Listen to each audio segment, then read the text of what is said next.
Mogul melahirkan usahawan kita.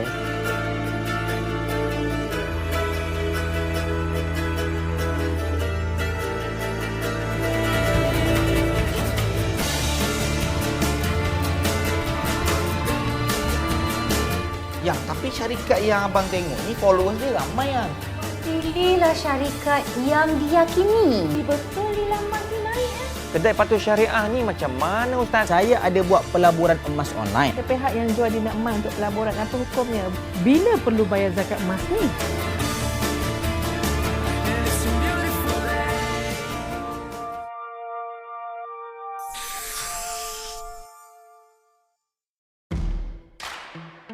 Assalamualaikum warahmatullahi wabarakatuh. Makmurkan hidupku menemui anda untuk episod terakhir musim ini.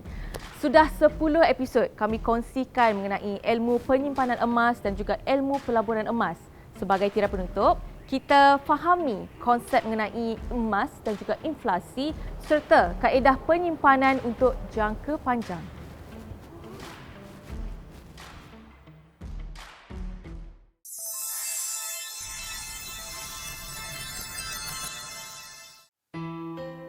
Amin. Allahu Akbar. Aduh. Pelan-pelan abang. Iya. Abang dah makan ke ubat osteoporosis abang tu?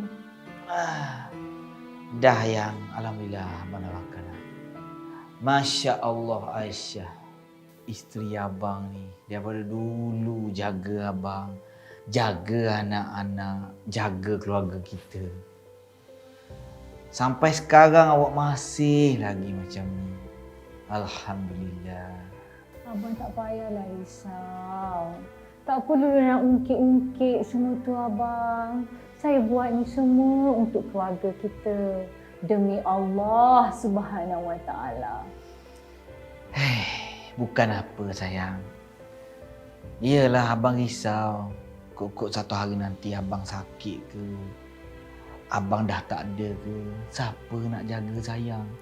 Abang ni orang berniaga. Tak ada pencen pun. Duit ni cukup-cukup makan je sayang. Selama ni pun Allah yang jaga kita abang. Abang janganlah risau. Abang kena yakin Allah akan sentiasa menjaga kita, akan memberi rezeki pada kita. Kerana Dialah pemberi rezeki paling agung. Ya sayang, abang tahu. Tapi sebelum tawakal, kita kena usaha dulu. Sayang, abang ni bukan orang senang tau. Harta pun tak banyak. Abang risau dengan hari tua kita ni. Yelah, kalau abang dah tak ada nanti, awak macam mana? Sebab itulah saya dah simpan lebih kurang 2 kg emas sejak kita berkahwin 45 tahun yang lepas. Saya dari dulu lagi percaya dengan menyimpan emas. Saya tak suka berbelanja mewah dan bersukaria. Saya dah simpan hampir 2 kg emas. Sikit-sikit, lama-lama menjadi bukit. Ya, awak sudah tua. Pandang-pandanglah saya. Asyik pandang kamera je. Kan saya kat sebelah ni. Pandanglah saya sayang. Abangku sayang. Kalau abang nak tahu, nilai emas ni bang, RM1,000,000. Allahu Akbar. InsyaAllah, kita ada duit pencen yang akan menjaga kita selamanya. Masya Allah. Bijaknya isteri abang. Allahu Akbar. Pada tahun 2000, nilai 1 gram emas hanya RM35. Pada tahun 2020 nilai emas telah mencecah RM260.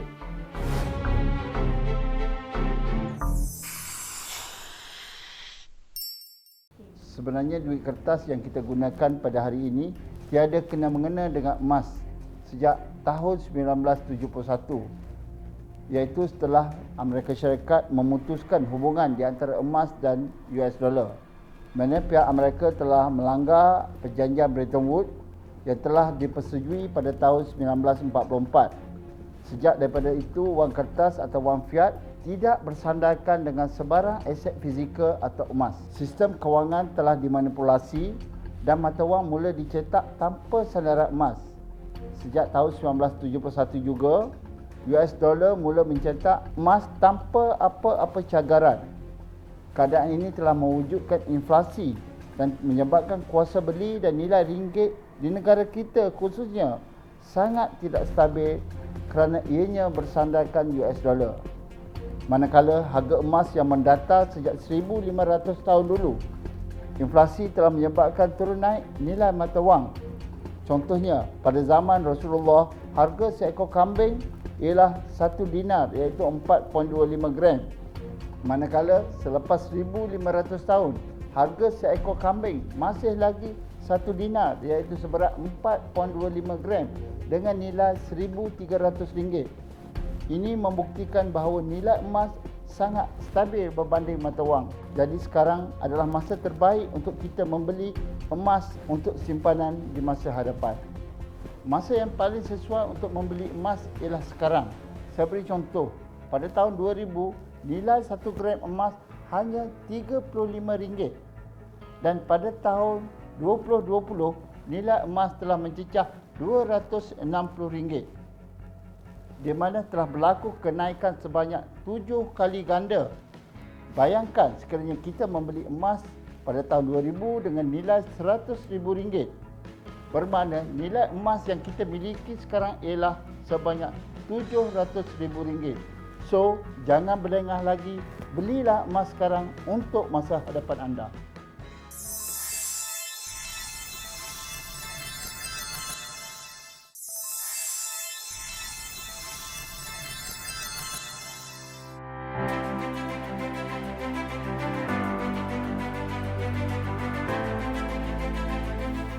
Kehidupan serba lengkap pada usia pencen tidak pernah melemahkan semangat wanita ini untuk terus berniaga emas dan meraih pendapatan 5 angka setiap bulan. Namun bukanlah kemewahan semata yang dicari, tetapi peluang untuk memberi manfaat kepada masyarakat selagi nyawa dikandung badan.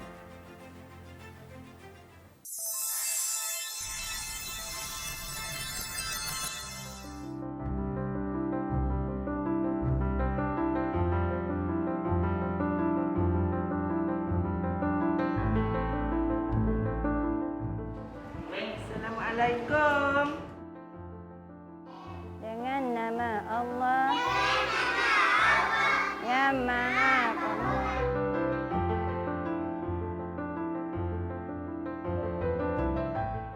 Bila Mami dapat pendapatan daripada sumber bisnes dengan Mak Moga ni, iaitu satu syarikat yang kita kata yang dipelopori oleh orang Melayu.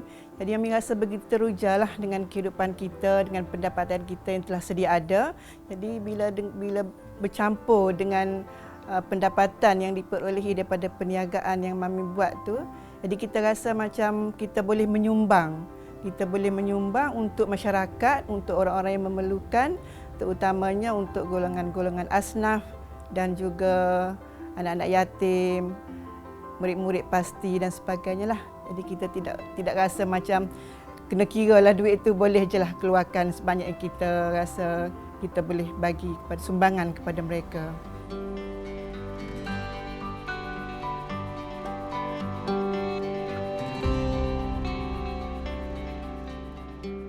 Kita katakan hidup ni satu perjuangan kan, jadi apa-apa kalau kita nak berjaya memang kita kena berjuang lah.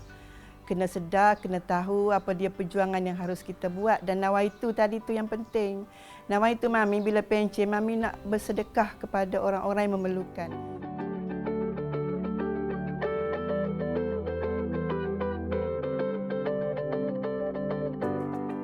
Sebelum Mami join Makmur Gold pada tahun 2019, Mami sebelum ni lah seorang pendidik daripada guru biasa selama 9 tahun. Lepas tu Mami dinaikkan pangkat sebagai penolong kanan co-curriculum. Lepas tu penolong kanan HEM, dan pada tahun 2007 Mami ditawarkan untuk menjawat jawatan sebagai seorang guru besar, dan Mami pencen pada tahun 2019 setelah 33 tahun berkhidmat sebagai seorang guru. Jadi Mami join Makmur Gold tu pada pertengahan bulan 10. Mami pencen pada akhir Mei, 31 Mei. Mami join Makmur Gold pada tahun 2019 pertengahan Oktober.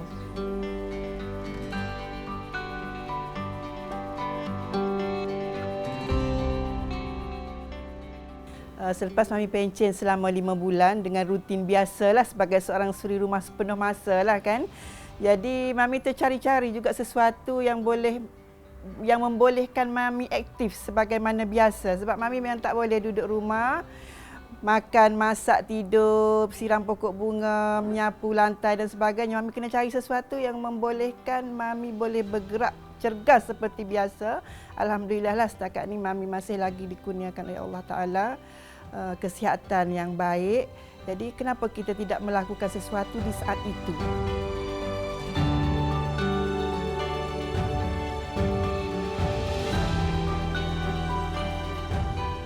Antara kejayaan Mami yang setakat inilah dalam Makmur Gold selama jangka masa 2 tahun, Mami dah ada 700 orang lebih customer yang telah Mami daftarkan.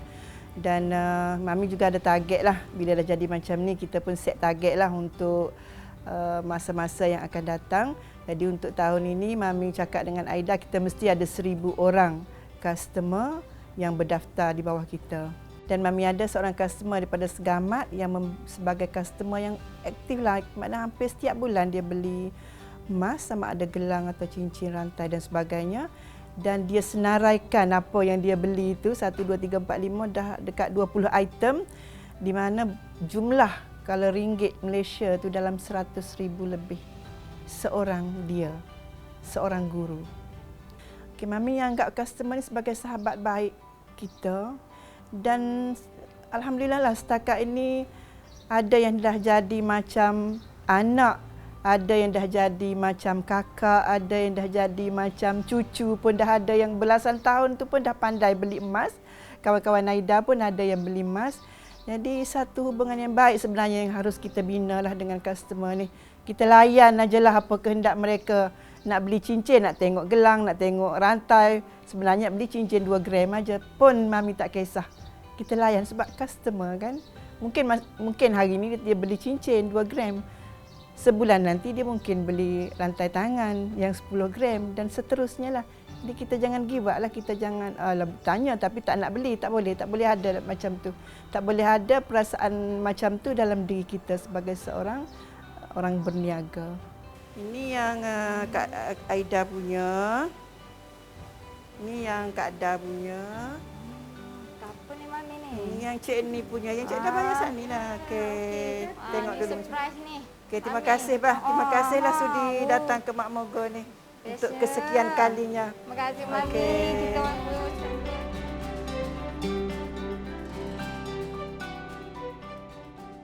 Daripada hati Aida, Aida boleh tumpah bangga dengan pencapaian Mama dan juga jadikan Mama sebagai idola Aida lah.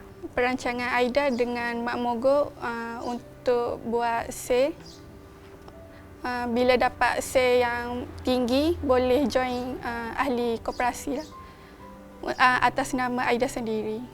Kepada Aida lah Mami sandarkan harapan supaya dia terus meneruskan legasi untuk memperkembangkanlah perniagaan ini. Kepada anak bongsu Mami, Aida Nabilah, supaya teruslah bekerja, berjuanglah, boleh dikatakan satu perjuangan untuk survive kehidupan kamu.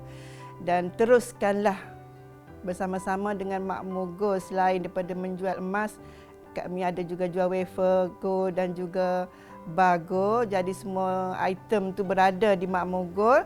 Cari sahaja pelanggan, insya-Allah akan adalah pendapatan untuk dia.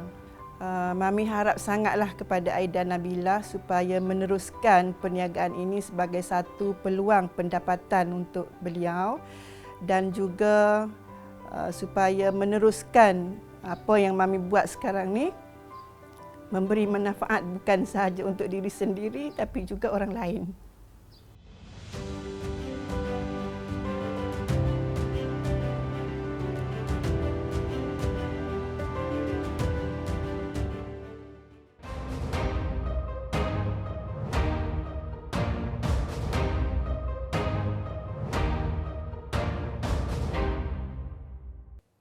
Assalamualaikum warahmatullahi wabarakatuh. Bersama dengan saya Ustazah Datuk Dr. Nur Hafizah Musa dalam segmen Apa Kata Ustazah.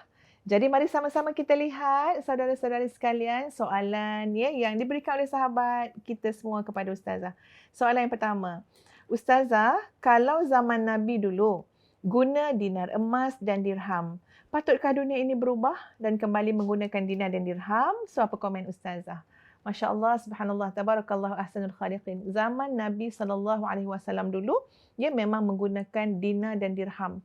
Sebenarnya penggunaan dinar dan dirham ini, sahabat-sahabat semua, lebih kukuh, dapat menghindarkan daripada inflasi, daripada manipulasi mata wang dan sebagainya. Itu yang digunakan pada zaman dahulu. Jadi sebenarnya bila kita bercakap tentang penggunaan mata wang ni memang berlaku beberapa evolusi lah, perubahan. Ada sistem barter dan sebagainya. So patut tak kita kembali kepada penggunaan dinar emas? Sebenarnya jawapan Ustazah, memang itulah yang sewajarnya. Secara yang lebih realistiknya memang untuk kembali kepada penggunaan dinar emas dan dirham dalam suasana sekarang, tidaklah semudah petik jari sebab kita sekarang dah larut dalam penggunaan mata wang kertas. Tetapi walaupun kita tak boleh buat perkara tu dengan cepat, setidak-tidaknya kita tetap lagi menggunakan dinar emas dalam bentuk pelaburan. So kita nampak bahawa di sana ada usaha untuk kita membawa kembali penggunaan dinar emas. Sebab apa? Sebab dinar emas ni sahabat-sahabat sekalian, penggunaan dinar emas dalam mata wang mengelakkan daripada inflasi. Okey, baik, kita tengok pada soalan yang kedua. Ustazah, ada pihak yang jual dinar emas untuk pelaburan, apa hukumnya? Bolehkah kita beli? Silakan, kalau ada duit ada duit sila belikan. Sila beli dinar emas tersebut yang kita boleh dapatkan dengan modal yang kita ada. Sebab apa? Tuan-puan sekalian, ini di antara yang Ustazah memang nampak sangat tentang kelebihan dinar emas. Yang pertama, dia tiada risiko kredit dan merupakan aset yang selamat dan terjamin. Yang kedua, ia mudah dicairkan, kemudian dapat melindungi daripada kejatuhan nilai wang dan juga inflasi. Jadi silakan, kalau ada duit, silakan belilah dinar emas untuk pelaburan. Mudah-mudahan yang Ustazah kongsikan dapat memberi pencerahan kepada semua. Jadilah pengguna yang bijak dalam menentukan pelaburan, dan pelaburan emas adalah di antara pelaburan yang bijak untuk kita semua untuk jangka masa panjang. Tuan-tuan dan puan-puan sekalian, insya-Allah harga emas sentiasa meningkat, tidak akan melalui inflasi dan sebagainya.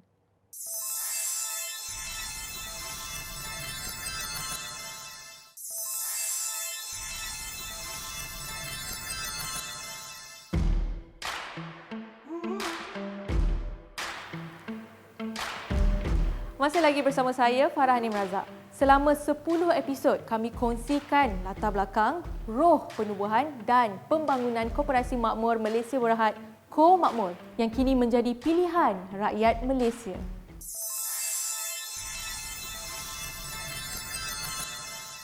Sebenarnya Makmur Gold bermula dengan impian. Kita bermula dengan kosong, hanya dengan impian. Kita hidupkan Makmur Gold. Sebenarnya yang menambah perisainya pada Makmur Gold adalah doa lah. Doa daripada orang ramai, doa daripada family, doa daripada asnaf, doa daripada anak yatim, dan di situlah daripada staf kita, dan itulah sebenarnya kekuatan Makmur Gold. Sebenarnya kami bermula dengan susah payah dan terlalu banyak cabaran sebenarnya. Dan kalau kita nak cerita, mungkin saya rasa terlalu banyak, dan kenangan kesusahan tu menjadi kenangan manis pula pada saya dengan Faiz sekarang. Dan kesusahan, cabaran tu menjadi satu kekuatan sebenarnya pada kami untuk terus membawa nama Mama Gold. Okey, biasanya bila kita sebut berniaga, kita selalu tengok ROI, Return of Investment. Berapakah nilai pulangan yang akan kita dapat.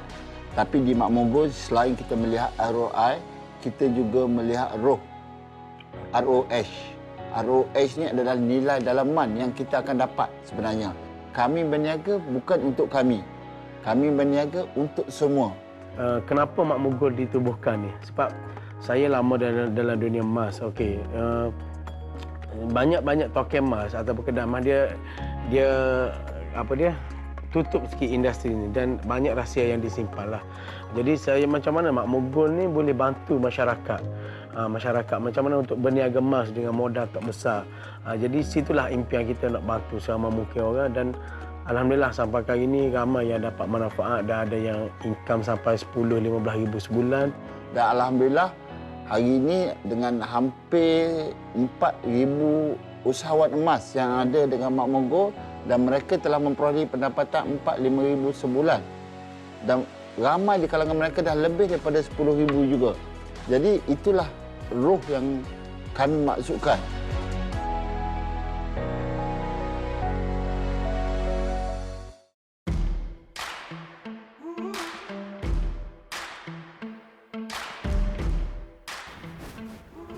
Berakhirlah sudah 10 episod Makmurkan Hidupku. Kami berharap penonton lebih celik emas untuk membuat pelaburan yang lebih bijak, selamat dan menguntungkan. Makmurkan hidupmu bersama Kom Makmur dan Makmur Gold. Akhir kata, saya Farhanim Razak mengucapkan terima kasih dan Assalamualaikum warahmatullahi wabarakatuh.